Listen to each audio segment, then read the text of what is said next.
Hey guys, how's it going? It's RedX here. I wanted to show you guys all about the whole process of correcting a black Camaro. Unfortunately with black, it's very unforgiving. Has a lot of scratches, imperfections, and with black, all of those imperfections are shown pretty easily within light. Compared to other colors, white and blue and lighter colors in general, all of those imperfections are a lot harder to see. So some of them are hidden, but black is just one of those colors. So we're gonna show you the whole process, and the final product is honestly worth it, even though it is a very difficult color to work with. It's gonna look absolutely stunning. Also, if you guys haven't seen my other videos, I did also clean the exterior and cleaned and protected the interior. So if you wanted to go see that, I do have those videos in the top right hand corner for you guys to watch. Before we even start correcting the paint, we do have to make sure that the surface is as clean as possible. You don't want to start buffing out paint that has a bunch of dirt and grit and stuff. That could worsen the paint's condition, scratching the surface. So it's definitely best that you clean the car any means necessary. In this case, my Camaro isn't that dirty. Just cleaned it not too long ago, so I don't have to worry about too much. So we're using a common detailer in a automatic sprayer. It's basically a rinseless wash solution. It's not too aggressive on paint, and it's just enough to clean that surface. Now, if you guys are wondering why he is wiping it away the way he's doing it right now with that rag, it's to make sure that you use up as much of the towel as possible without having to spread dirt around. So essentially, as you go down the slope of the car, you start rolling up the towel so that dirt just evenly spreads onto the towel, and you don't end up spreading all of that dirt or grit onto the paint and thus scratching it. During this season of hope, join Tunnel to Towers in Now, I'm not going to bore you guys with footage of the same thing for the whole car. We're only going to clean the front end and move on to the correction itself. If you guys are interested in seeing how I clean my car, I made a video on it, exterior cleaning. I'll put that on the top right hand corner right now. But essentially, we cleaned that one outside instead. It was a little bit warmer at that time. Now it's pretty cold. You got a lot of scrapes, scratches, swirls, you name it, it's on here. And very easy to see in sunlight as well. Definitely not the worst paint I've seen, but it needs some work. So it also has some really crappy touch-up paint jobs. Really, there's not much you can do about that other than sanding it down. If you want to see that, let me know in the comments down below, and I'll make a video on that as well. But we're basically just worried about everything that's on the surface. Make that look as perfect as possible. And with clear coat, you really never know how much clear you're dealing with, so it's always good to have some kind of a paint depth gauge. I'm going to show you guys that in just a second.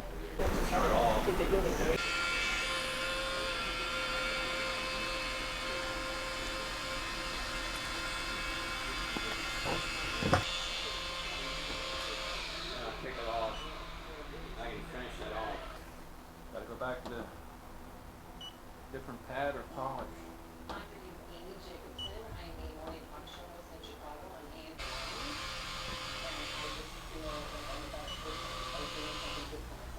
Here, I'll show you. After a couple readings on the gloss meter, I think we came to a average of 5.7 mils, which is pretty decent. Usually the average for today's vehicles is around 4.5, if not lower than that. And it seems to be getting a lot worse as time goes on. But I don't think we really have much to worry about on this clear. I believe it is very hard, and we do find that out later on as we start testing which combinations of pad and polish would be the best. So it's basically like if you ever polished a Corvette, same kind of clear. It's very stubborn, pretty hard stuff.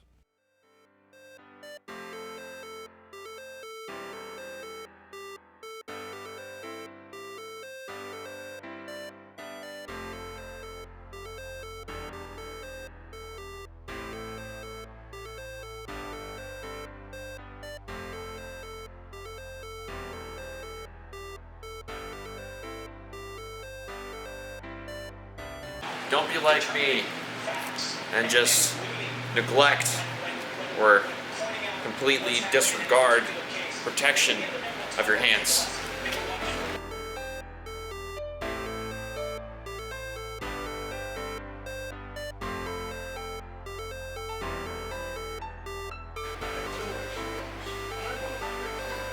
Boom! Now with all of the grit and loose dirt cleaned up, we used rinseless wash and didn't really need to use anything too aggressive. It was already cleaned a couple days before. Now we can go ahead and start looking for a perfect combination of a pad and polish to see what would work best for this paint. So our first combination that we're trying out is 501 3D cutting compound, as well as Chemi's fine cut cutting pad.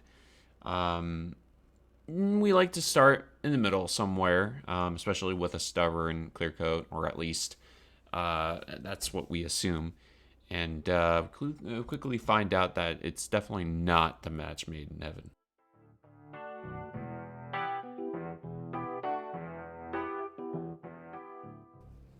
For anyone who is just getting into polishing and using a polisher machine or a DA, it's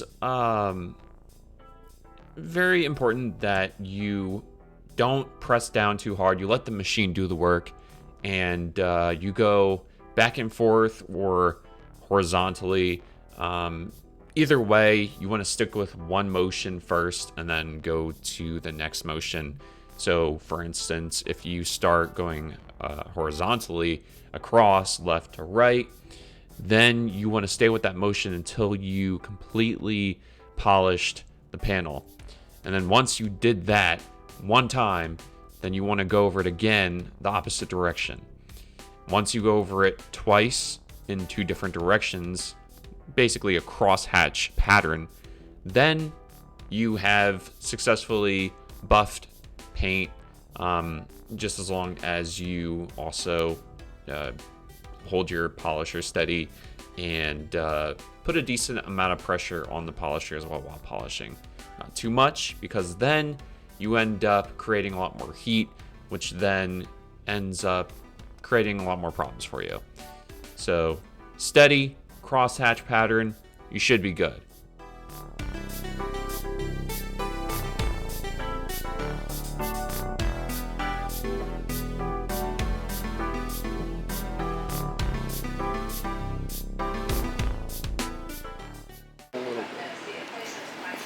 It doesn't know what it wants to focus on. I think you can see them. Come back towards the camera a little bit.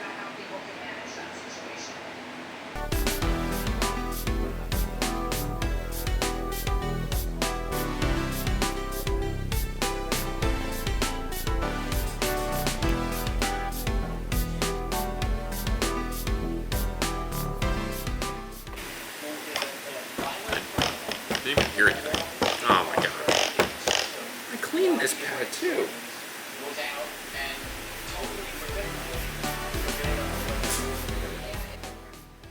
And this is a good example of why you need to clean a pad very thoroughly before you end up touching the paint with it. Some pads, even though you cleaned it, will have a lot of dust from compounds and stuff embedded in the foam, especially if it's foam. So you want to double, triple check to make sure that everything is as clean as you can really get it. Or use another pad.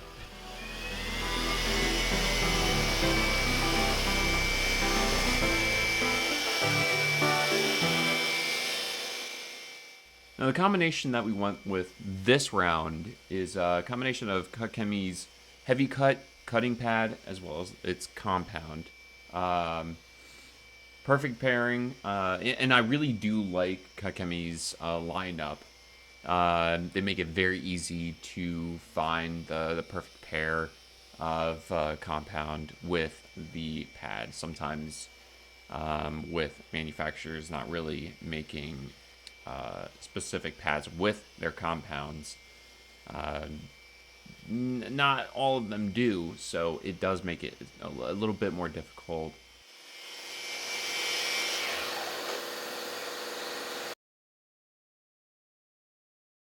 Now, unfortunately, even with this combination, it isn't going to be perfect the first time around or the first pass.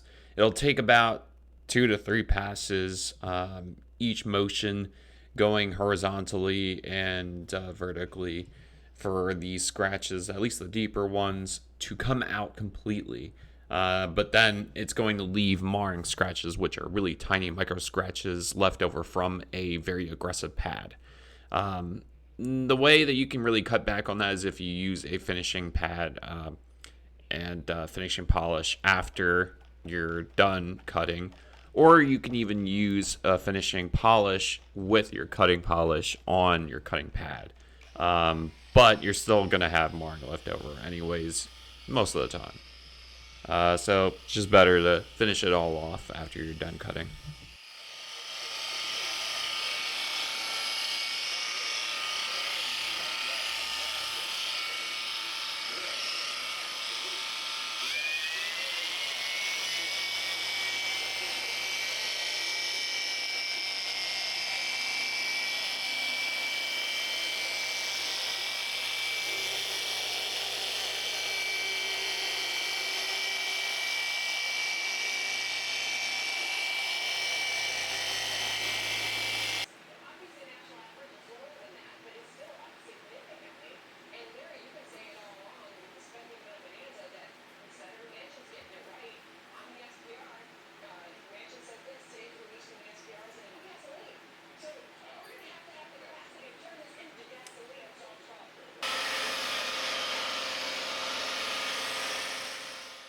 Whenever you are working on a hood or anywhere on the car that you need to lean up against it, definitely watch what you're wearing.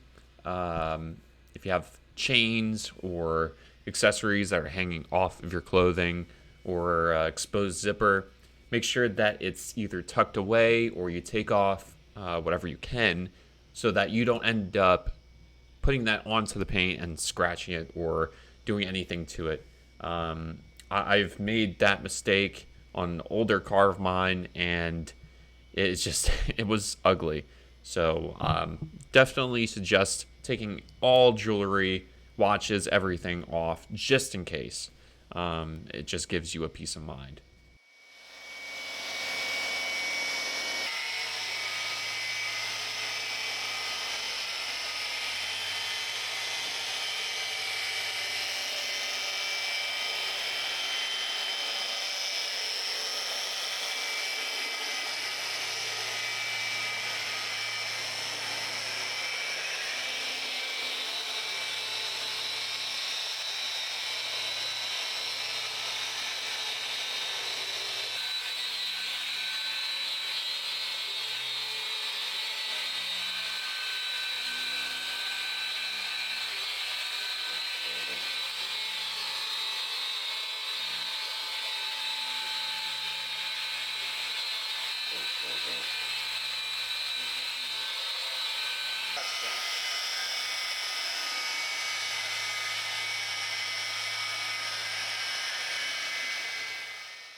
Now the cutting part is finished, all that's left to do is finish it all up with a finishing pad and polish, and it'll be looking as good as new, or at least as good as it's going to get until the coating goes on, as well as a topper. But we'll get to that.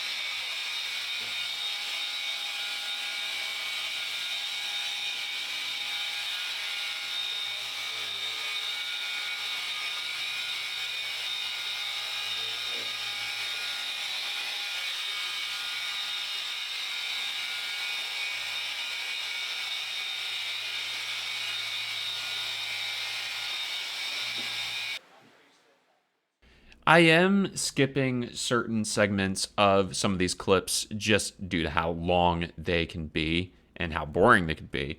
But if you guys are interested in seeing more of these long clips of me just cutting down a certain panel for a long period of time, throw a comment down below, and I'll end up just laying back on some of the editing.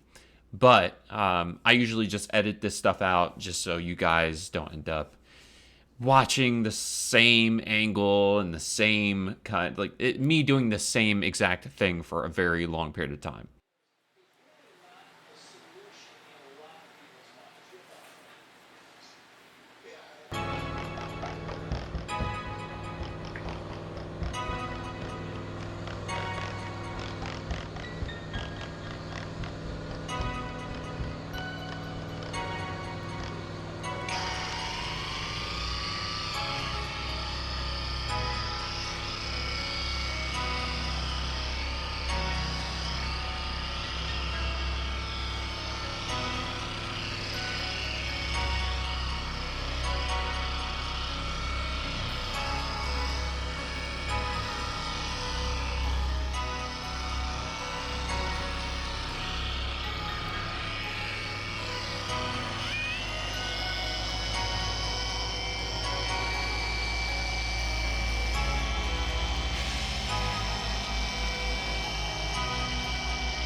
We want to take some precautions in protecting the plastics. Whenever you have dark plastics and any plastics that are black, you don't want to buff over them. That compound can stain these plastics, and even with very acidic cleaners, it won't clean it off completely. It's better to be safe than sorry.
Another quick tip, if you end up polishing a car that has a lot of body lines that come to a peak, like you see here on the arc of my Camaro, you definitely don't want to spend too much time on them, just due to the fact that these peaks don't have much clear on top of them to begin with, compared to anywhere else. So you spend a lot of time going over one spot on these peaks, and you'll burn through in no time compared to a completely flat surface.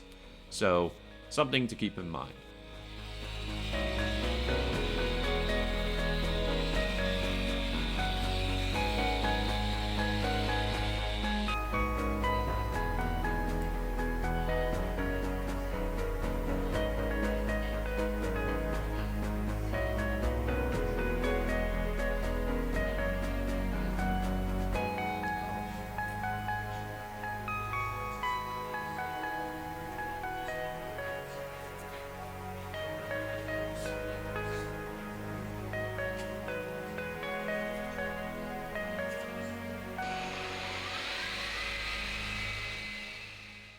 Now that the roof and the arc on the other side is completely cut, Brian is switching over to a finishing pad and polish to go ahead and clean up the micro scratches that are left over. And all that's left after these two panels are the doors, as well as the top of the trunk and the spoiler. And well, we still got a decent amount of work to do, but I'm not going to show you guys everything, or every single panel. I think you guys get the gist. So I'm just gonna do some quick clips, and then it's coating time.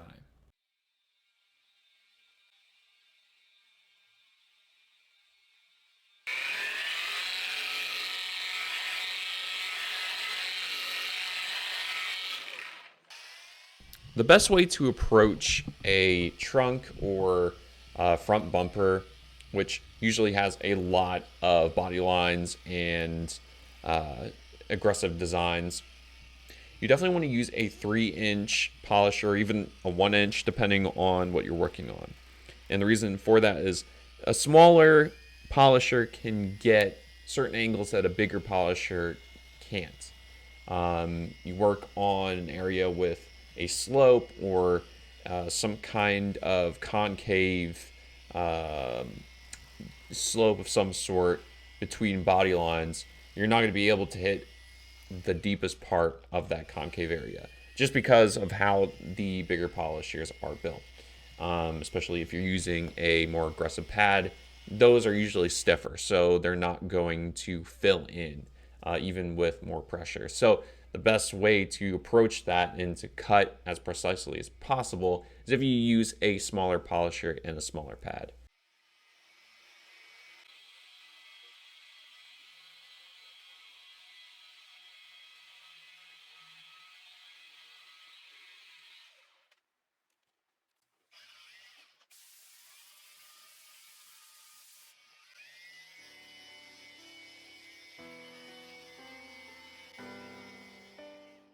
Alright guys, I'm going to leave it here, make this a separate video, and then coding as well as a topper for the next one that I upload. So stay tuned. If you guys enjoyed, hit that like button. If you didn't, dislike. Subscribe for more. And hit that bell icon just so that you're notified of my uploads. YouTube's weird. But see you guys in the next one.